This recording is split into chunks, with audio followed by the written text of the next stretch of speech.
Hi, it's Kim Zoller with ID360. Is your intention matching your purpose and what you're really trying to do? And are your behaviors matching your intention and your purpose?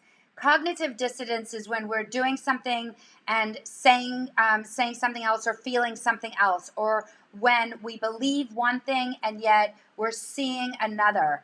And I just want to ask you for today, did you wake up and say, this is my intention today? This is how I'm going to be. This is what I'm putting out into the world today with everyone I touch.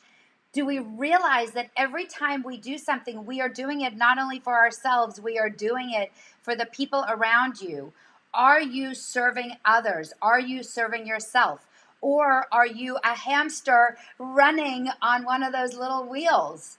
I don't want to do that. And so I challenge you today to just take a minute right now and say, what is my intention? What is my true purpose? We know from research that without having a purpose, that it really does change the quality of our life and how happy we are. I challenge you to be happier by knowing your purpose and living it through your behaviors every single day. Have the best day.